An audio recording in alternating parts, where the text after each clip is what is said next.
Welcome to Keeper's Corner Podcast, where we're breaking down anything and everything Utica City FC related. With your hosts, as always, Matthew Sterling, Michelle Brooks, and Brandon Brooks. Let's go.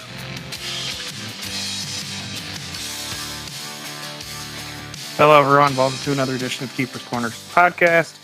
As always, I'm Matt, joined by Brandon and Michelle. Hello. Hello.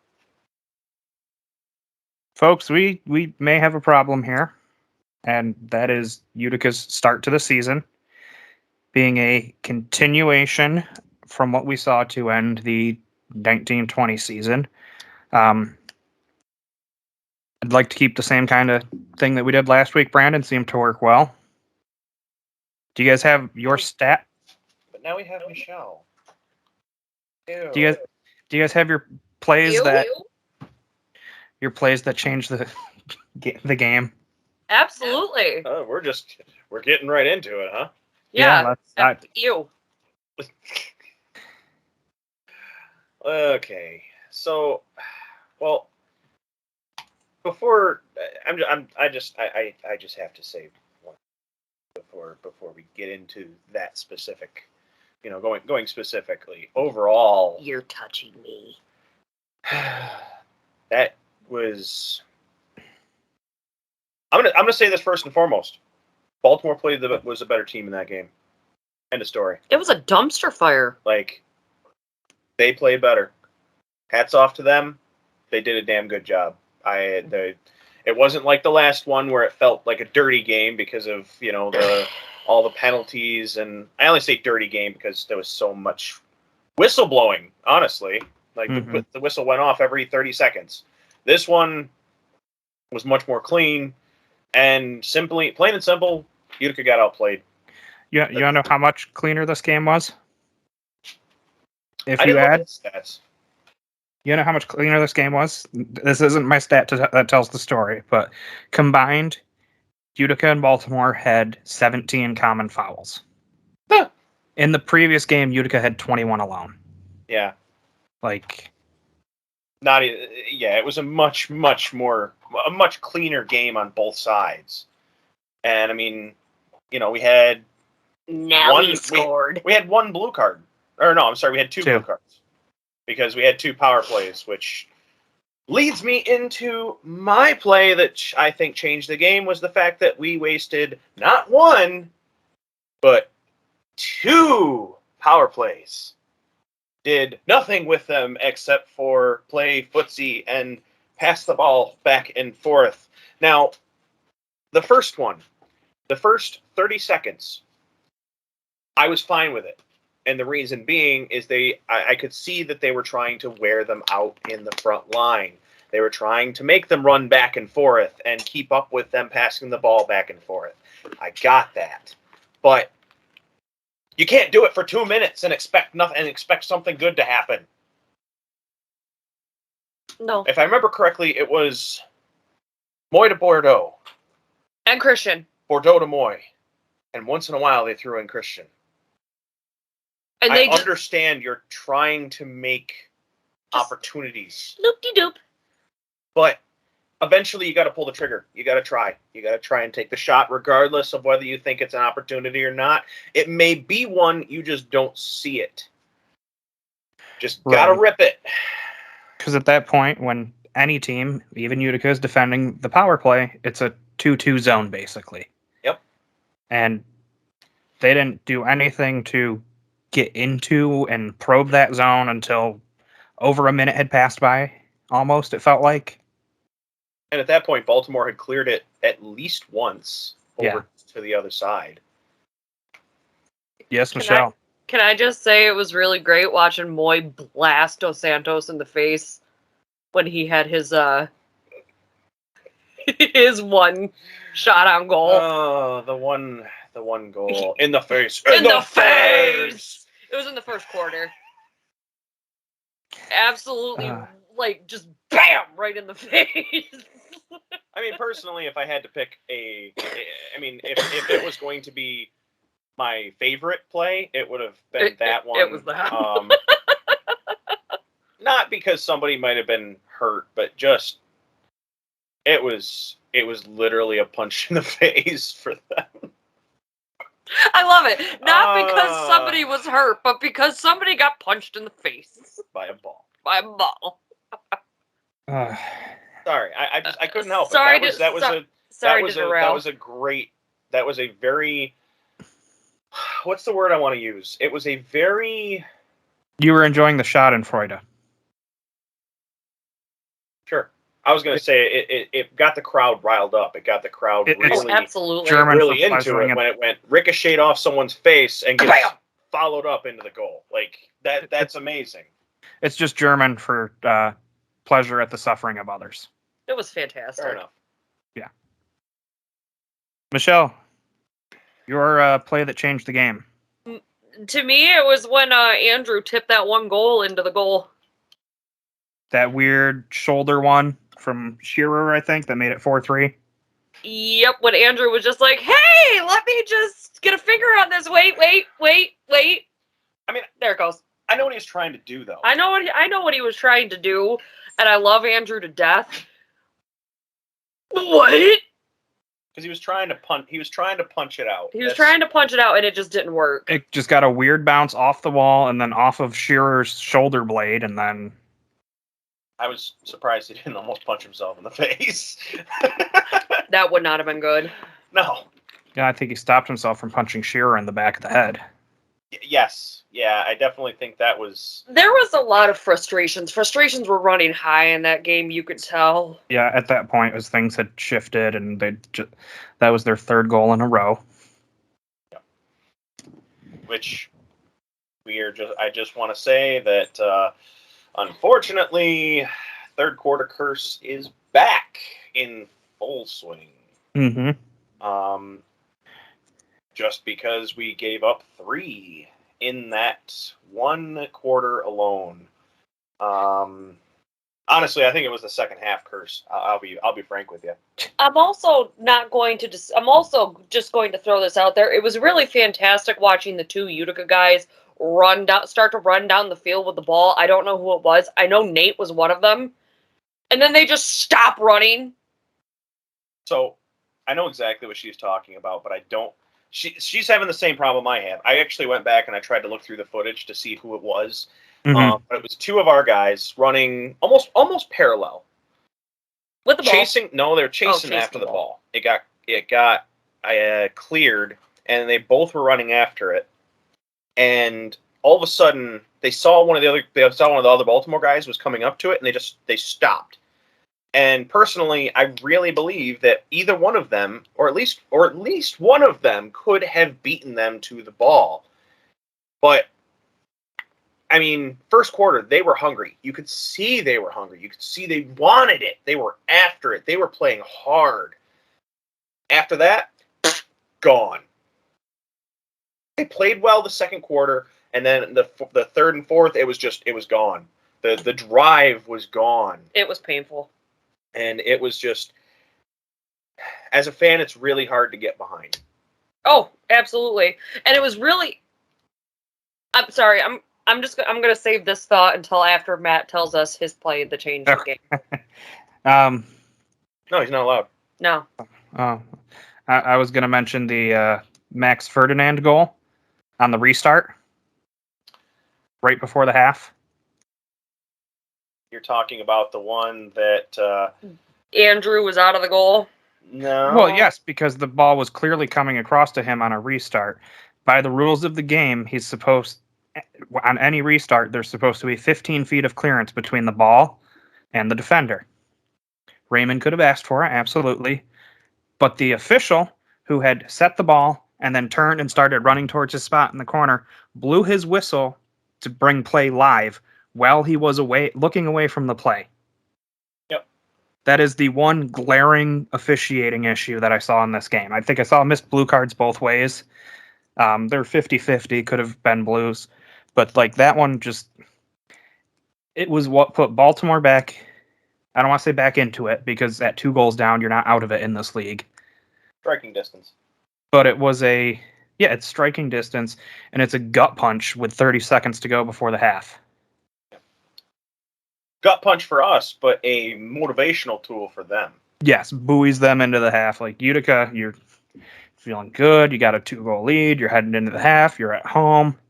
And then the decision to start play while you're not looking at play cost them. Oh, absolutely. But as you said, Raymond should have had. I'll be honest, it is definitely somewhat on Ben. Raymond as well, because he should have had the wherewithal to turn and yell at the official. Exactly. He should have had the awareness, the situational awareness. Hey, this could really screw us, and it did. I would posture the only reason that he didn't is because usually, and by usually I mean every other time it happens in the league except this one time, the officials are hopefully paying attention, and the defender doesn't jump the pass because they know the official is paying attention and will just blow it dead for interference. Yep. And then they'll get hit with a delay of game warning and backed up to 15 feet, and then everybody goes from there. So smart play by Ferdinand. Oh, no question. I always say this. The other teams have been using everything they have in their arsenal to win. Mm-hmm. Utica fell short, and I hate ragging on Utica every week, but it's until something changes. Until something changes, like if this weekend doesn't go well, I'm showing up to the game after Christmas with a paper bag on my head like a Browns fan. Oh. The team has too much talent to perform at this level for too long. They do. Even with the injuries and visa issues, there's too much talent out there. There's so much talent, but the problem is there's no cohesiveness between them right now. There are moments of it. We saw that. That with a couple of the follow-up goals or that beautiful Wallace score for Logan.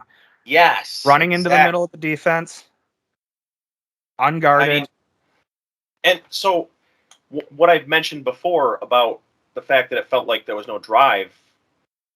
There was a couple instances in the second half where I could see that they wanted it. And one of them that I was actually kind of surprised at, and it was Bo. Like, normally he's one of the first ones. There was nothing. No. Opposite. He's usually one of the first ones I feel to kind of fall apart. But towards the end, he was the one that was really going for it. And there's one specific shot that he had where he was trying to follow up on someone else's shot, and he basically jumped up to try and knee the ball in, and him and Vanzella kind of almost collided right in front of the goal.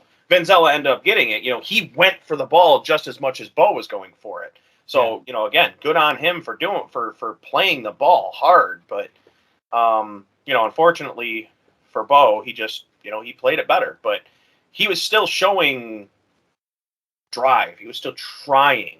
Mm-hmm. No, I'm not seeing the same Bo that we saw the last season. There's no fire when it comes to him anymore. We'll touch back on this later because it is a question I want to bring up about effort levels around the team all the way. Mm-hmm. But first, your stat that tells the story. I'll lead if I need to. Does it have to be about this game, or can it be about the season in general? Preferably this game, but I mean, a lot of the same issues.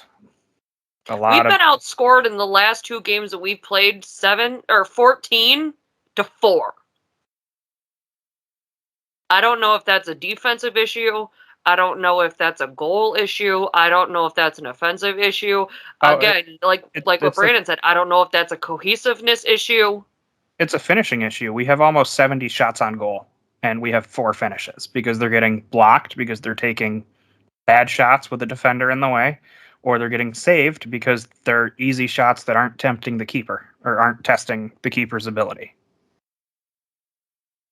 I was going to say that the shots on goal for this game would have definitely been it for me, because there were probably, I would say, double digits instances where it was coming up to, it just kind of lazily went up the side of the wall to Vanzella, and he just scoops it up. Yep. Mm-hmm. Or it was shot directly at Vanzella. Right in the bread box. They were using him like a crosshair to try and, target practice. Yeah, it was just. It unfortunately felt like a lot of their shots were just directly to him. Yeah, do that with Andrew. Don't do that with the opposing goalie. We got 34 shots on goal. 34. Yep. 3 goals. Yep. Because 34 shots on goal with only 6 blocked shots. and 18 saves. Yeah. Right. No, I think you're missing someone way down at the bottom.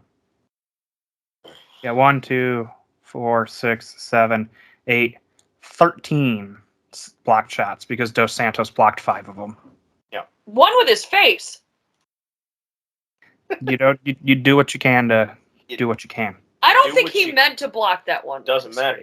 You block it the way you can block it. Doesn't matter. Should have kicked it a little bit harder. Nelly got 3rd star of the game. Freaking Yes. Nelly. That hurts me. Those are weird choices for the stars. Anyway. All right. Well, here's my stat that tells the story. 6 unanswered goals. Absolutely. 6. There it is. Like, how? What, when they tied it, you just couldn't fight for the whole second half? You just could show up for a minute here, a minute there? The wheels fell off. It just, I don't know. Like,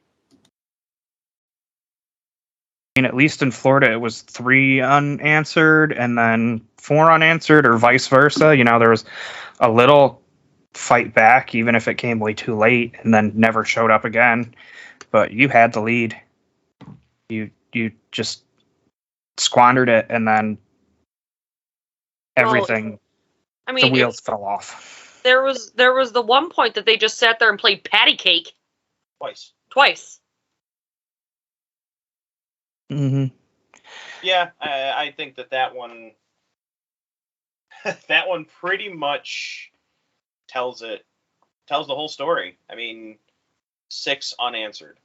We got 3, and we just. What's the thing you say, Matt? Aren't you supposed to keep your foot down until they stop? Yeah, you keep your foot on the gas and you run them over, and then you back up and you run them Do over it some again. more, and you make sure that their spirit is broken. Well, Now, you're not going to break Baltimore's spirit. They're too good of a team. Agree. But do you know what I watched this game? 5 minutes left in the 4th quarter. Half the stands bailed. Yeah. Like, your fans are giving up on you because you've given up on games. that was something that I know one of the keepers members, not either one of us, was basically yelling at the end of the game or towards the end of the game is, look at this. Look at the fans leaving. I hope this hurts. And remember this, because This is what this happened. is where you're going with this level of effort. Addressing that, I mean, we had the FC Fanatic, who everyone knows is the biggest diehard fan there is, just leave the group chat that we have, unceremoniously abandoning us. And like, he is only, his social media was, "I am done. Someone needs to be fired." And I would be surprised if he shows up Friday. Yeah. Why is someone who's put money into supporting, time into supporting you, has traveled all around the country to follow you, why are they going to make that drive down the thruway to show up to a game where maybe the team shows up, but based on the first 2, it might only be for half, maybe 3/4 if you're lucky. And it hurts to watch.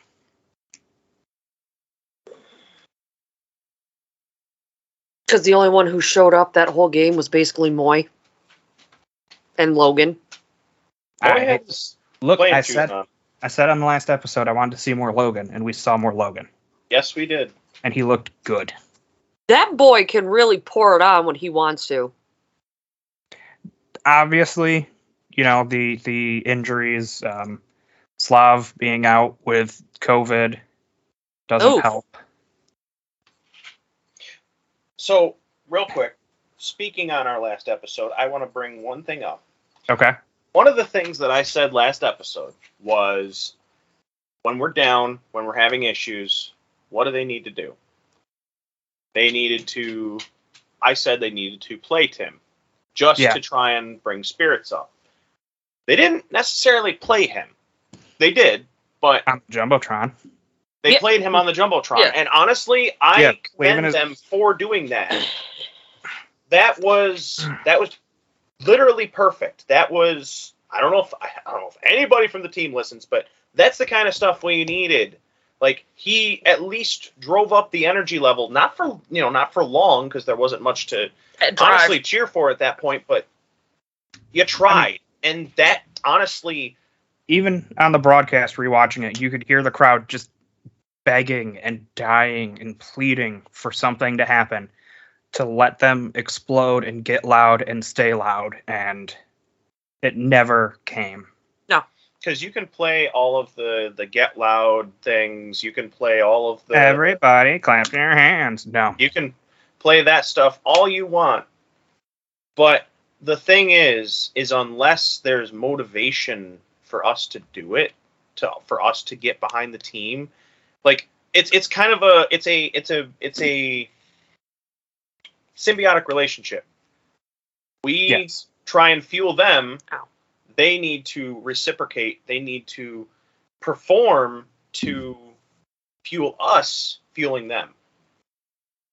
That's. I mean, I could speak for at least the three of us when we're going to say we're going to back them, pretty much no matter what. But that doesn't mean that it's easy when you're not performing. I gotta say, my play of the game was watching Mike, the security guard, run with our flag. Yes. He ran. It was adorable. I'm sad I missed that for work. I mean, I was listening and watching in between tables when there was nothing going on, but I think after the 6th goal, I turned it off because I had to rewatch it anyway and pay attention and take notes, and that's so painful. Yeah, understandable. No, painful was watching Nelly score. Well, like Nelly. Also, the powers that be, you need to stop doing that hand clap crap, because every time they do that, the other team scores. Like, I know what the DJ's job is, and I know what the dancer's job is, and it's to kind of lead cheers, but they don't do a good job. In my 29 years of life, I've never not known when to cheer. You know what I mean? You usually start the cheers. Yeah, I do. Because I know when to. Or we just do it. Hey. But. All right, what's the next question? We'll pause so that I can put in an ad break here, because that's how the uploads go now. There's limits on file size. And then we'll pretend that we're going to take a break, but actually we're just going to go right back into recording, and I'm going to cut some of this out, or maybe I'll leave it because I'm feeling lazy. And we are back. So for this next section, we've obviously talked about the shortcomings of the team, and they are numerous and need to be addressed. But I don't think we should just sit here and complain without offering any kind of further insight or ways to fix it. So before I ask the question, who needs to step up the most for this team, I'm going to play a voicemail from one of our listeners. Anyone that listens can go to our website and leave one right there. It's really easy to find. But let's see what you guys think of this. So I don't know how you guys feel about this, but I've seen more effort out of a 36-year-old Shaq on the Celtics than I've seen out of Bo Jalovec this season, last season, really any game that he shows up to. Oh. Uh-huh. 36-year-old Shaq? Is that what he said? Yes. Comparing him to the great basketball player and Irish actor Shaquille O'Neal. In the twilight of his career. So,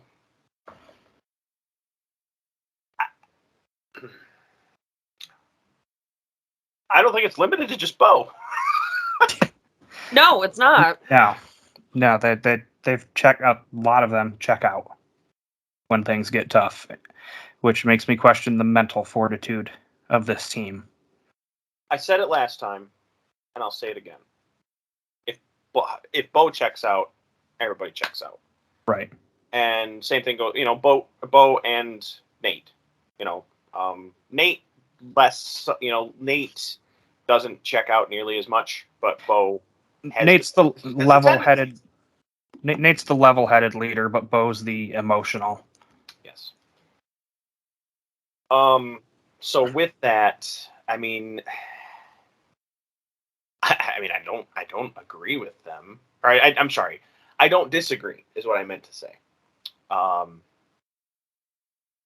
It's a harsh comparison, but at this point, the team needs a harsh reality check. Very much so. That will kick them in their pants to get them going. We need a jump start. I was really, here's the thing. The only game that we've won was a scrimmage against an M2. I don't feel good about that. No. It was a cool game to watch. It was great to see them back on the field. It was nice to get their playing shoes back on. But you needed to bring it to the actual games because it's getting tougher to watch. And it's getting even tougher to cheer and try and bring the team up to actually score. Well, I will say this specifically about that voicemail is I don't know if you guys can remember all the way back to late 2019, early 2020, and Bo was struggling and he wasn't doing a whole lot offensively at all, but the team was still surviving because other guys were finding ways to score. There's a bit of a stretch of close games in January. Yep. And we said on the podcast that he needs to step it up. He's the leader. And I think down the stretch he responded until everything fell apart, but he finished that season playing all 20 games, 15 goals and 21 assists. Mm-hmm. Tied for second on the team in points. Yep. But if it's going to be as Bo goes, so does the team. He needs to find something fast. And that something can't just be post up on a defender, get the ball on your foot, do the step over dribble to try to slowly work your way around them, and then fire a one-timer. Because as soon as he puts his foot on top of that ball, everyone in the arena, the defenders, the coaches, the fans, the guys running around hawking drinks, they know exactly what he's going to do. Yes. It's always in right about the same exact position on the field every single time. There's somebody else that does the exact same thing every time he gets on the field. Love him to death. Hey, Joey, get out of the goal. I understand he does the dirty goals. He's like Mooj. He does the dirty goals. He scores, the back heels and the shoulders and the toe ends and stuff like that. To be clear, you're not saying bad goal. You're just saying... I'm not saying bad goal. I'm just saying they're... The physical. The physical goal. Mm-hmm. But he does the same thing and then gets frustrated when it doesn't work, then find something else to do. But here's the thing, is we don't pay him to pass the ball? No. That is his position. They know, they expect him to be there, which means that if they can get the ball there, then they know he's there to follow it up. And then he gets blocked every time. That's the problem, is that people have recognized that. So change it up. Maybe not do it every single time you're up on the that end of the field, but kind of the same thing with the power play. There needs to be more player movement into and out of that box. Stop playing patty cake. You got to drag defenders around, get them out of their positions, especially if they're playing man. Grab them by the scruff of their neck and drag them across the field. Yep. And if they're back there playing zone, you put it into the middle of the zone so that it collapses, and then you go back outside. And now you have an open shot from just outside the arc. Like the same thing we see in basketball. I know it's not exactly the same, but defense does what defense does. I'm realizing that, unfortunately, I kind of agree with what Michelle just said, that this is unfortunately this has been kind of a painful couple of podcasts. Mm-hmm. Just because we really don't have very many positive things to say. And that sucks because, we love the team to death, not just the team as the team, but, a lot of the players we really, we've been able to hang out with, we've been able to talk to on a one-on-one basis. I mean, we've gotten to know some of these guys, and, we really have begun to care about some of these, well, not just some of these guys, pretty much all of these guys. Yeah. And I think there's like 3 we haven't talked to, and I think it's the 3 new guys. Yeah, it's the newer ones. We'll get there. Yes. But it's just it's painful for us to be talking about this stuff when I'm sure it's been hashed over time and time again with Coach and others. But unfortunately, that's the way it is right now, is that they're not giving us anything else to talk about other than the performance or lack thereof. So ultimately, though, like, for who needs to step up, look, we're down Darren Toby, we're down Obasi. Our defense is down to 4 true defenders. Obasi should be back this week. If not this week, next week. Fingers crossed this week. Even if it's just to ease him in for one of the 2 games. Yep. But the defense is hurting. And they're giving up 7 goals a game, albeit against 2 good players, or 2 good teams. However, in the past 2 seasons, Utica had given up like 4.9 and 5.3 goals per game. I'm sure part of that the last year helped playing Rochester a bunch. You could pad your stats there. You don't really have a stat pad team this year, except apparently Utica is the stat pad team. I'm not saying you're wrong right now. I'm just hoping we're just rusty for the first couple of games. I'd rather see them be... I hate to say it. I'd rather see them be god-awful in the first couple of games and have a great rest of the season than have them systematically break apart at the end of the season. All I can say is if one more team gets 7 goals against us, if Harrisburg somehow hits 7, I'm going to play a slot machine. Then we got 7-7-7.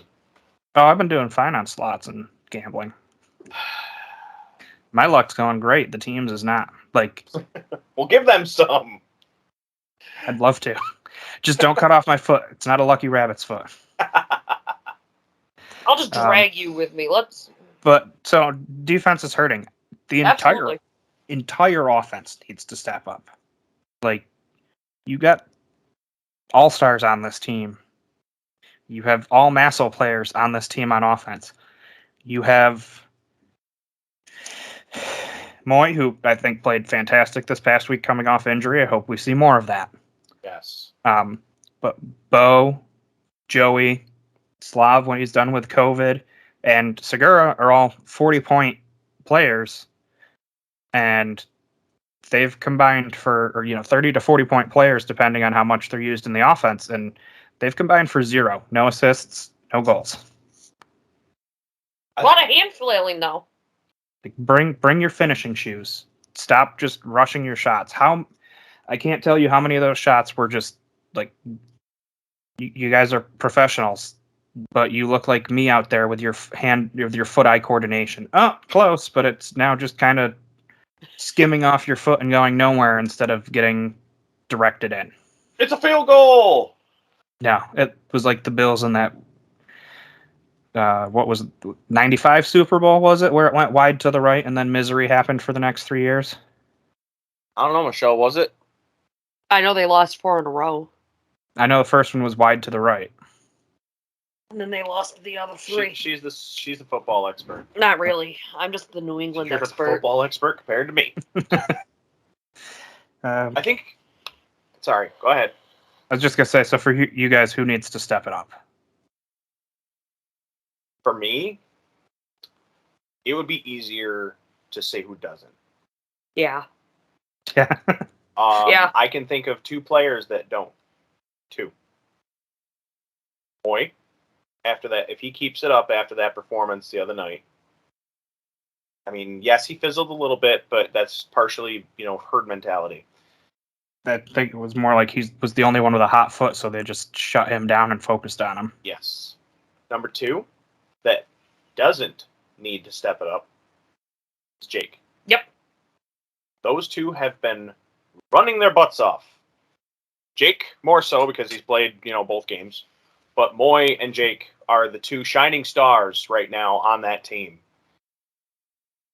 Jake has been everywhere on that field in both games. Offense, defense. He has been running his butt off, and I cannot commend him enough. I talked him up last game. I'm doing it again.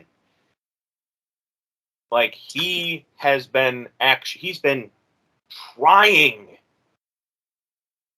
And yeah, I can't pick a specific player that needs to step it up. I can only say that the 2 that don't need to step it up more. I would love to see them do more, but yeah, they're going to hurt themselves if they try to do any more. Yes, those 2 players are the ones that I don't see as needing to step it up. They're where they need to be, if not above where they need to be right now. And I'll say this about Jake, is one of those bad shots on goal that went straight at Van Zelen, wasn't tested at all. Wasn't tough, didn't test him. It was an easy shot right at him. Came from Jake. Yes. And then Jake hustled back down the field, and Van Zelen chucked the ball, and Jake got in front of the offensive player and headed it up the field. One pass later, it's at Moy in the corner. Moy plays it off the wall, and then Logan finishes it with the Walla Scora. Yep. Like, he made up for his mistake immediately. Jake is a damn good player. He is exceptional. Don't dwell on your mistakes. Make up for that. Be responsible, own up to it, and go out there and make someone else on the other team make a mistake. And That is something that this team does that, quite frankly, pisses me off. When they make a mistake and they throw their hands up in the air and just stand there for a minute. Why? It's almost like they beat themselves up. They beat themselves up for a mistake for the rest of the game. It was in a moment. You messed up. Fix move it. on, and don't do it again. Worry about it after the game. Don't worry about it during the game. Unless it's like, if it's something you can fix right then and there, fix it. If not, don't dwell on it. I feel like this team does it. Definitely dwell way too much on a lot of things. Oh, absolutely. Love Bo. Love Nate. I can't tell you how many times I've watched them try to do something. It doesn't work out the way they planned it to. And then they just stand there, throw their hands up in the air, and then just slowly jog their way back down the field. Or off the turf for a sub.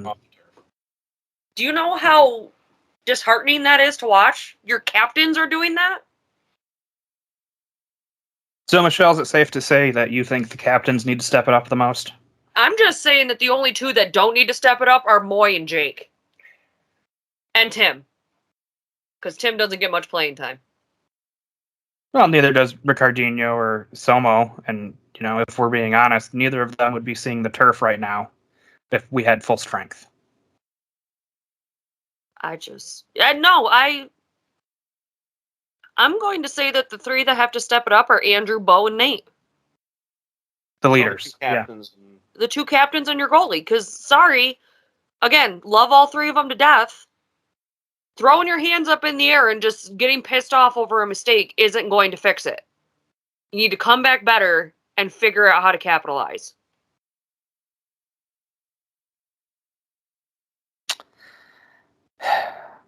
This next little segment will come with a quick pause for an ad again, blah, blah, blah, blah, blah. So this next segment's because of a couple things I saw on Twitter and hashed out in DMs with a few different people. And partly is a question that I'm trying not to ask myself because I'm drawing comparisons between this team and the New York Yankees.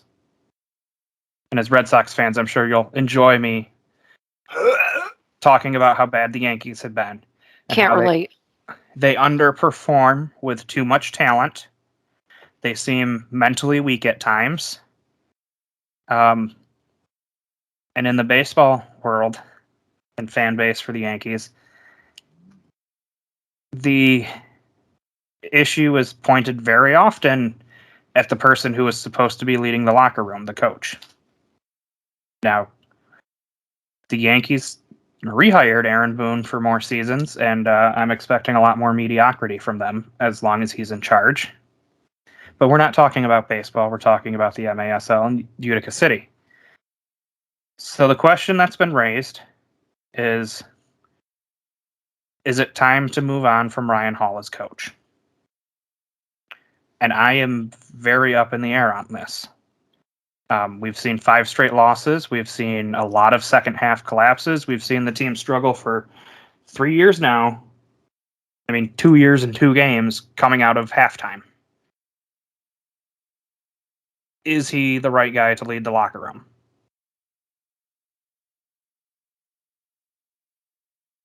I don't think you're going to find anybody else better to do it. So, I've talked to Coach, well, basically after every game. We all have. But, I talked with him this past game, after the game. I talked with him after the game before that, and just tried to, understand what the heck's, what the heck's going on. And the thing is a good coach not only coaches his team, not only game pushes plans us to get better, game plans, all that stuff, formations, things like that. You also are able to recognize the faults of your players, of yourself. And from conversations with him, I see that. I can see that he recognizes those things. So, to me, that's the sign of a good coach. And I don't see why you would necessarily replace him. I don't see why it all falls on coach when it's not just coach. That. Mm-hmm. I personally, in this, I'm looking at this objectively. I'm not looking at this because of talking to coach and being friends with the team. If your ship isn't righting itself, but you see that the problem is within the team, let them hash it out with each other. What's their biggest problem? Is it him? So here's the thing: is that if they all got together and kind of had airing of grievances, let's go with that. Oh, you mean the perfect thing to do with Festivus coming up? Basically, and it ultimately came down to everybody was pointing the finger at one person. we'll say for the sake of argument, because you brought it up, we'll say it was coach. That would be one thing. But if it's all of them pointing all over the place at different people or themselves, Mm-hmm. and I mean, if you have some, I'm sure you'd have some people pointing the finger at coach. I'm sure coach would potentially point the finger at himself. If he was making a bad call, I feel like he would be the first one to call himself on it.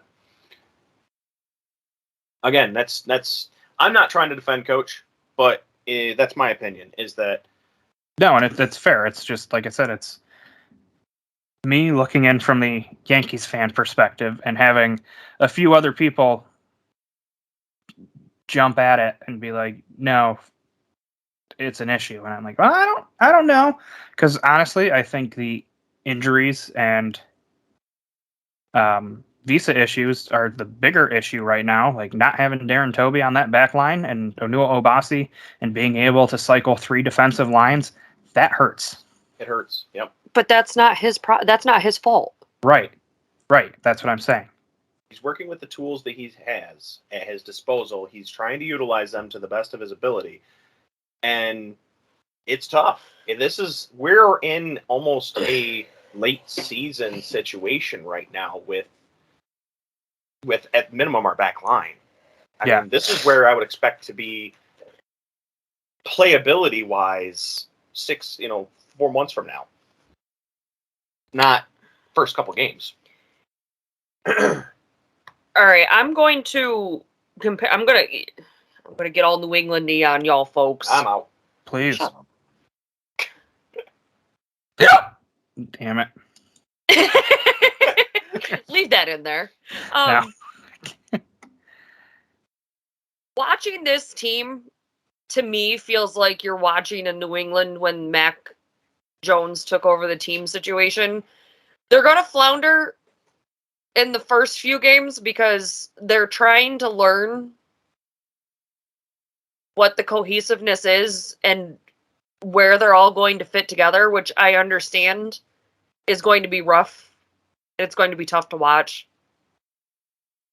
But I think once you get that team together, and I think, and especially if visa issues get cleared up, it's not going to be pretty.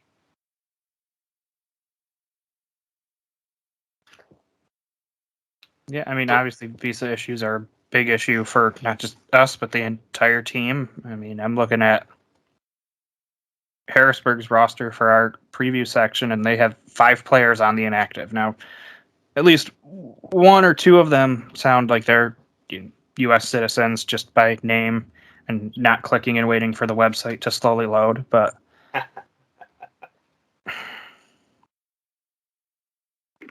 it's a big issue. It was an issue that started with 2020 and has only gotten worse. Like, how I don't know what's going on with the government. How does Darren Toby not get cleared to play? He's been doing this for a decade, if you include the year that there was no season. Like, what changed? And whatever changed, unchange it and stop messing things up that were working fine. Yeah. I don't want to get into that. I know the old motto is if it ain't broke, fix it till it is, but if it ain't broke, don't fix it. yeah, maybe that's the way it should be run. Yeah, I think that the roster issues are the bigger concern here, and if we can even get to 90%, like Obasi comes back, Slav gets healthy, Patrick Thompson can play again, and we're not throwing out rookies who have more experience outdoor. Now, I'm not saying they're not talented, but I mean, you can see it with the Somo a few times.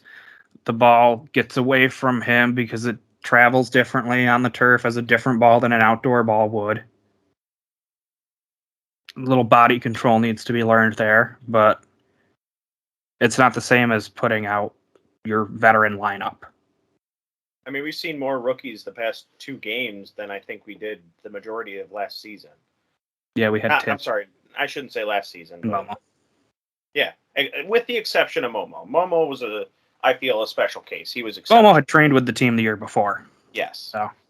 But, if you compare that to, well, really, how much we saw Tim last season. I mean, Tim was a very much a greenhorn last season. He's still somewhat of a greenhorn this season.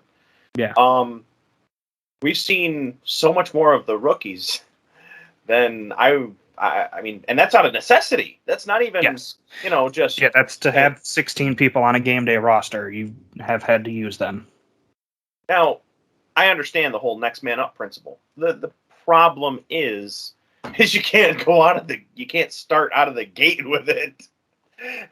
you can't do it, and it's not their fault.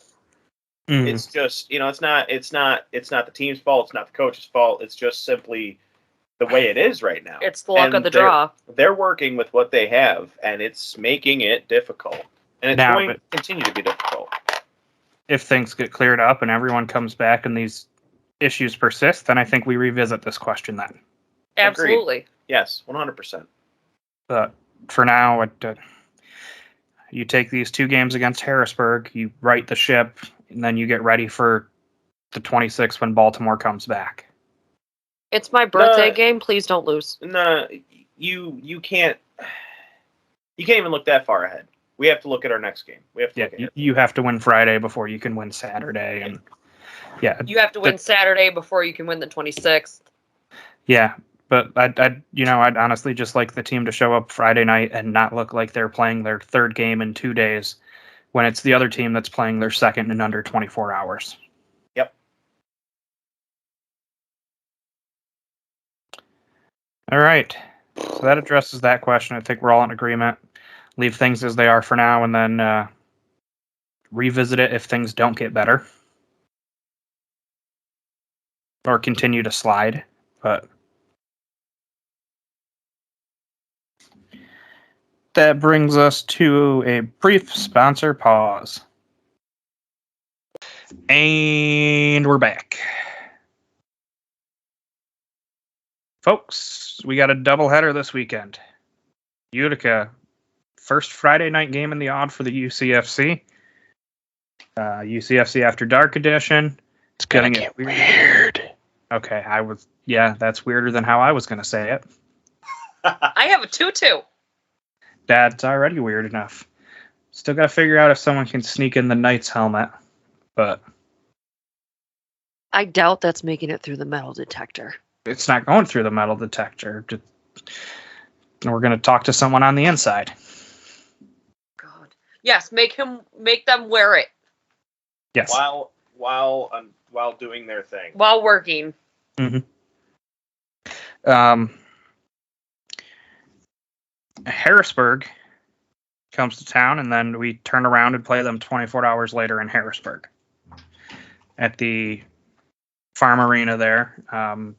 They're now playing in the smaller horse arena, so maybe the seats won't look so empty, which is a good thing for the league.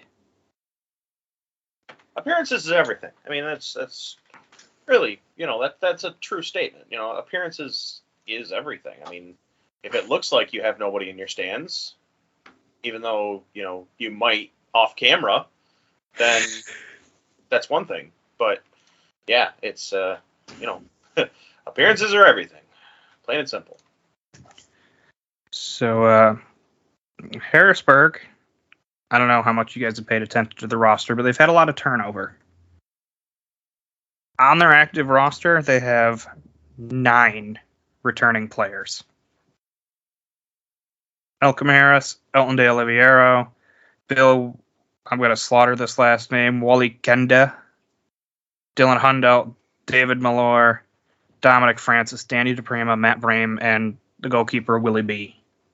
Willie B, who had a fantastic season 2 years ago, and not for them. Let's not. No. What? Let's not talk about that. Yeah, good. I know he did. Season. I don't want him to have a good game Friday night. But the rest of their roster is filled out with the pretty much faceless avatars on the website, so I'm assuming rookies. This is probably the closest Utica is going to get to a let's call it a fixer-upper game. There's no Rochester to beat up on and get your rookies in and see what you can do. This is the closest we're going to get. This is our Mississauga. This is our Rochester. I didn't want to say Rochester. Yeah, but it's true. They were all rookies that year, except for, yeah. And we already know that they don't have Nelly anymore. Right. So yeah, if you take Willie B out of it, they have 8 floor players returning to action. Right. This should be a good game for the offense to maybe find some footing and approach the 7-goal average that they had the past 2 years in Utica. Other than that, once we start getting, it's also Harrisburg's first game of the season. And that's what I was noticing, is that it's their home opener. Saturday is their home opener. Sorry. Yeah.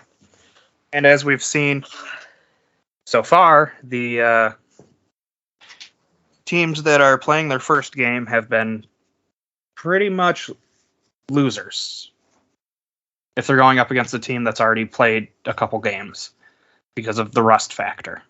Right. And in this case, the inexperience factor. Yeah, this is kind of, in my opinion, I honestly, I look at the weekend as a whole. This is I feel a make or break weekend for Utica. If you go into this weekend and we end up, I could see us, losing one might be somewhat acceptable. Losing both is going to be devastating to team morale, to fan morale. It's just going to be bad. We lose, I riot. This is going to be we need to beat them into the ground and then take the shovel and keep going. Let's not mention shovels.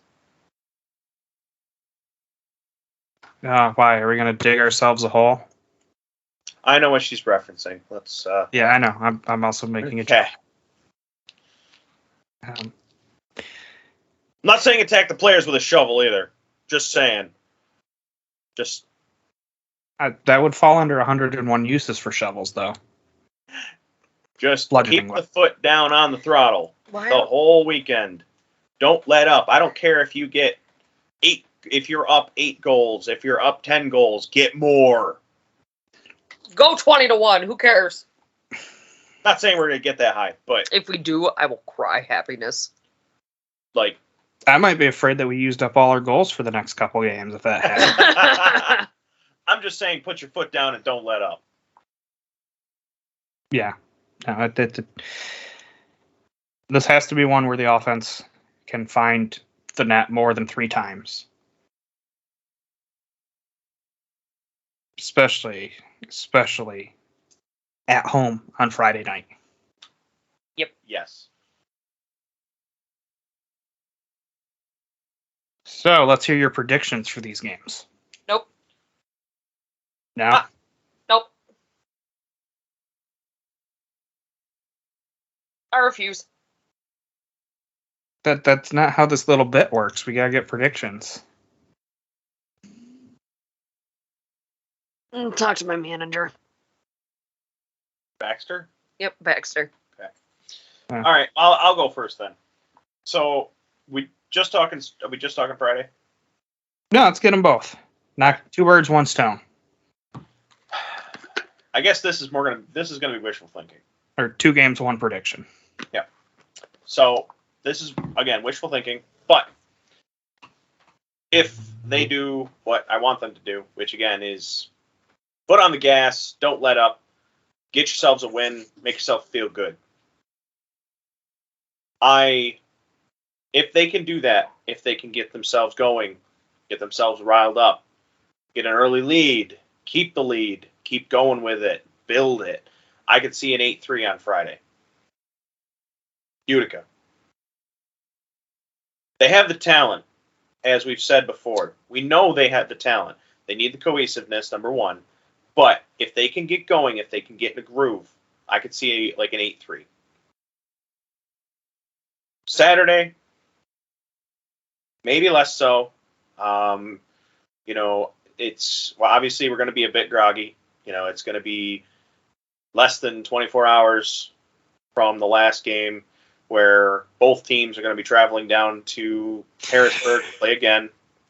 Both teams are going to be tired. Both teams 5-hour drive. I could actually see it being a higher scoring game on both sides because both sides are going to be tired. In that game, I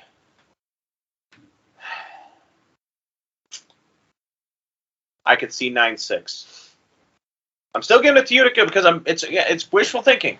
It's wishful thinking, and because again they have the talent pool versus what I'm seeing at Harrisburg based on the roster that we have at this point. So 8-3 on Friday, 9-6 on Saturday. That is what I'm going with. All right, Michelle. Now that you've dealt with your manager, are you interested in offering your predictions? No. I'm going 9-3 Friday. Stealing my number. I said 9-3. Not 8-3. Yeah, she won up to you. Done. And? No one can see what you're doing. I just want to point that out. This is a audio medium. I'm going 8-4 on Saturday. Utica. And you just throwing numbers out there? Same justification as you have. We have the talent pool. What the hell do you want me to say? Cop out. We have Jake. Sorry. All right. Well, Matt. Look, you guys know me. I'm a bit of a pessimist. Absolutely. I knew you were going to do this to us. I'm not super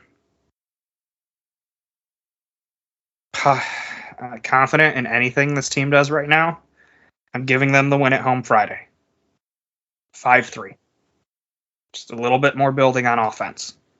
Okay. Better defensive showing because, frankly, the only experienced forward that Harrisburg has is Dominic Francis. Other than that, it's midfielders and defenders, and yes, they have Wally Kenda, but I don't remember him being that much of a... No games played, so he's also a rookie. Cool. So they have 7 players on the field that have experience that I know of.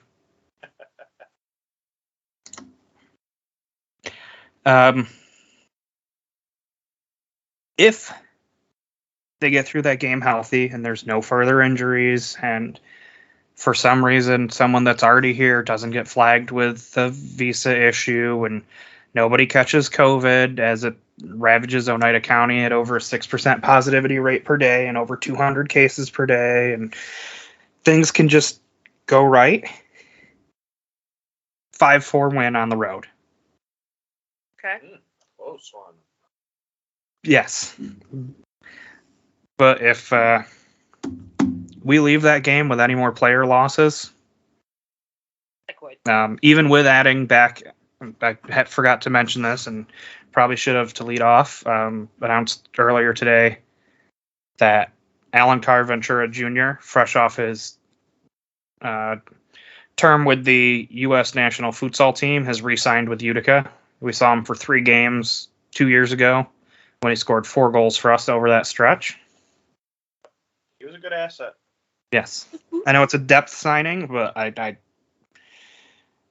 there's experience at least. There's experience, but it leads into the problems that I've already talked about, which is kind of I feel like we're building the team through the season, in the season. Slav last minute. Now this, it's kind of the things that you would really hope that we got done in the off season, but it is what it is. It happens. We're along for the ride. If, however, things don't go healthy Friday night, I could see Harrisburg pulling the upset at home. It's their home opener. Their energy's going to be up. They're in a, from what I can tell, nicer looking arena, even if it does still smell like a barn, from what I've been told. Great. But I wish I had more confidence in the team. But these first 2 games of the season and the stretch to end the season last year really leave me grasping at straws for anything positive recently. I get that. Even if that's as recent as almost 2 years ago.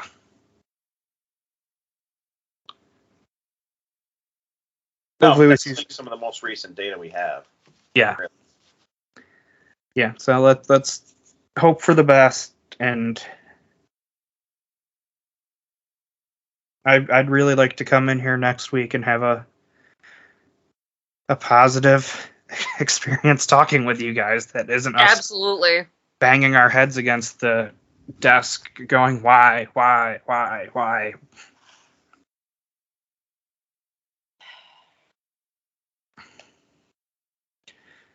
don't know.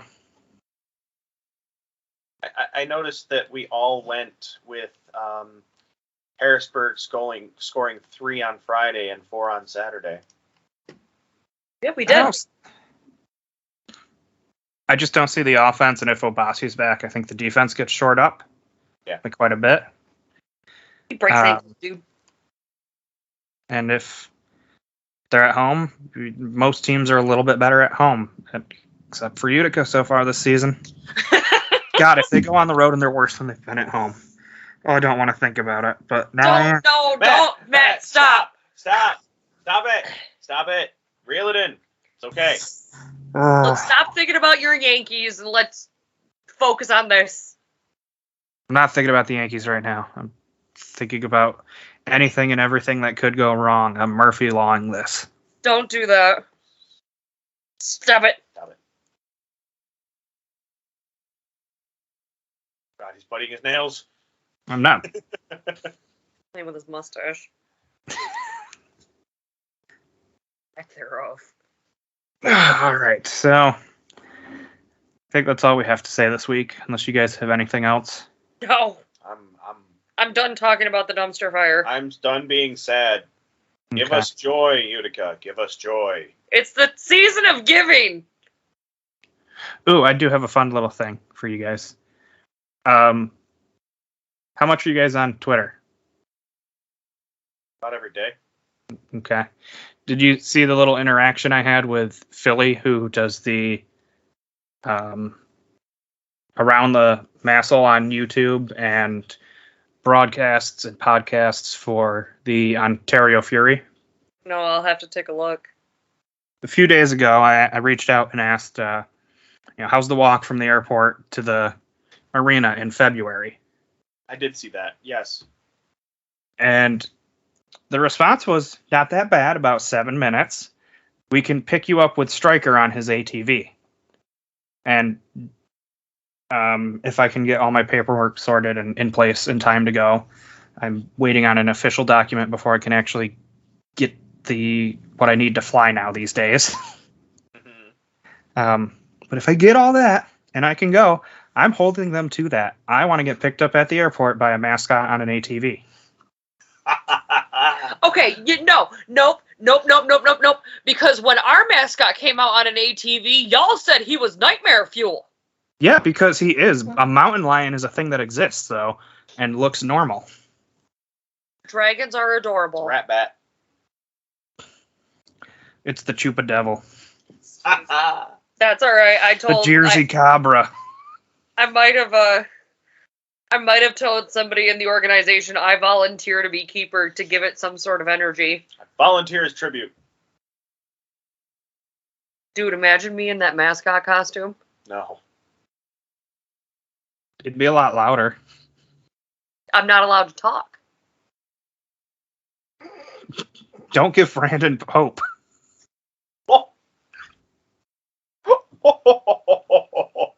He said it. He said it, not me. You were thinking cannot that. blame me for that. You were thinking that. You're getting punched in the gonads the next time I see you. Hey. Those are mine. Look what you did. Editing.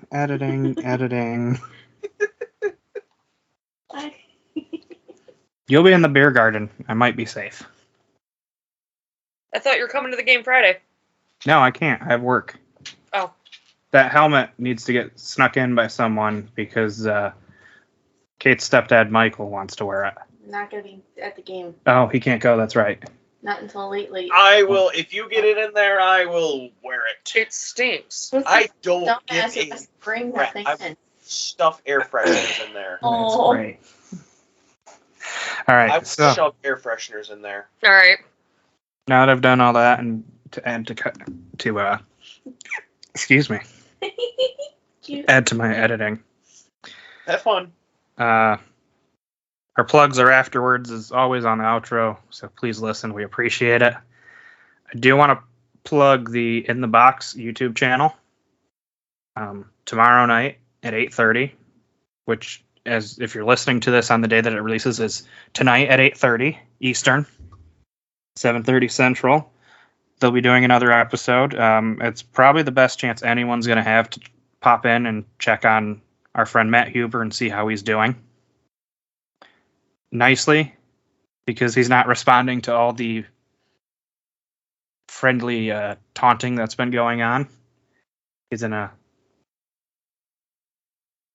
he I think he's kind of given up hope on the team until they show something. And not gonna lie, I'm not far behind. So show me something, anything. That's my Christmas wish. Show me what you got. All right. You guys got anything else you want to add? Nope. Well then. Nope. I know this one ran a little long for us, I think, maybe. That's about on par. It's full of depression and sadness and Dumpster fire.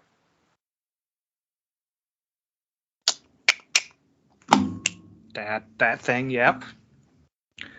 Well, hopefully we'll be back here next Wednesday to record and have good things to say and be like, wow, look at so-and-so. They looked so much better. There was life. There was scores. The defense showed up against a team that doesn't have a whole lot of offensive options. But hey, it's something. I'm not saying the veterans there aren't good players. If you've got 7 experienced field guys, that means your second line's going to have a lot of inexperience on it. So we'll see what happens. Hope for the best and try to ignore what could be the worst. all that you can do is hope for the best. I guess that means until next time, I'm Matt. Brandon. I'm Michelle. Thank you for listening.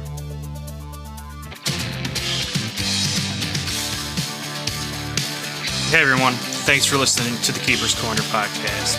Be sure to subscribe wherever you listen to us so you never miss an episode. If that podcast app also has reviews, be sure to leave us 5 stars to let us know how we're doing and reach a larger audience. It really helps us out. You can find us on Twitter, Facebook, and Instagram at Keeper Corners Pod. And you can always find us there talking UCFC soccer. Thanks again for the support. It's truly appreciated. One last thing. Go Utica.